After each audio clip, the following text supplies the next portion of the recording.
It's 3 a.m., and you're awake again. Not anxious, not stressed, just awake. You check the clock.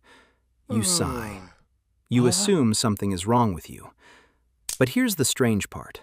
For most of human history, this moment was not a malfunction. It was the plan. Tonight, when you finally climb into bed, your brain will expect something your ancestors took for granted. A single, unbroken block of darkness. 8 hours, lights off, one long tunnel of sleep. But that block of darkness is new.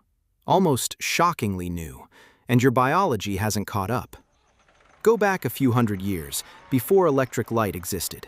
Historian Roger Ekirch spent over a decade combing through diaries, court records, and medical texts from pre-industrial Europe. What he found surprised even him. People didn't sleep in one go. They slept in two distinct chunks, separated by an hour or two of quiet wakefulness in the middle of the night. The first sleep began shortly after dusk. People called it first sleep. Then, somewhere around midnight, they woke up. Not in a panic, not checking their phones, they just woke up. And this waking period had a name too. It was simply called the watch.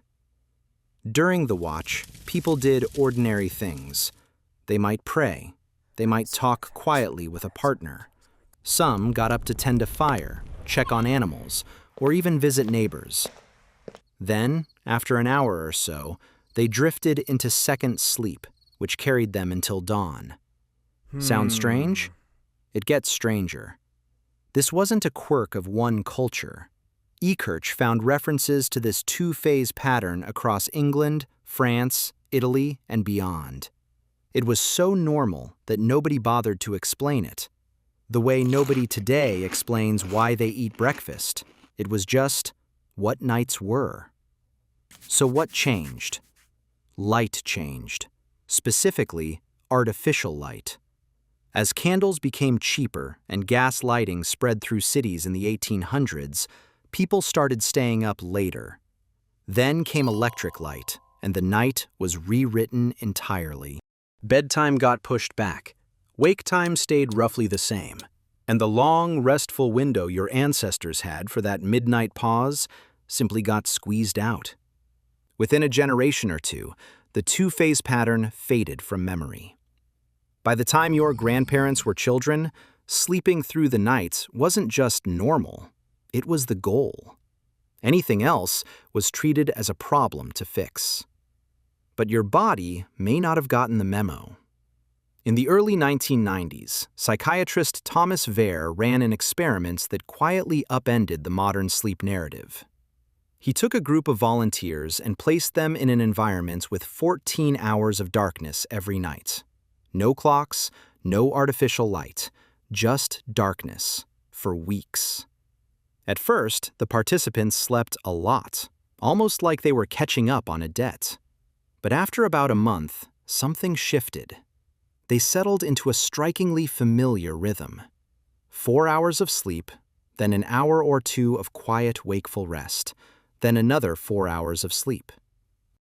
The two-phase pattern had come back, on its own, without anyone telling these volunteers about old diaries or pre-industrial Europe. Their bodies simply found their way back to it the moment modern light disappeared. Here's the part that should make you pause. Wehr's participants described that middle waking period not as insomnia, but as calm. Some compared it to meditation, a kind of quiet, restful awareness, distinct from both sleep and full alertness.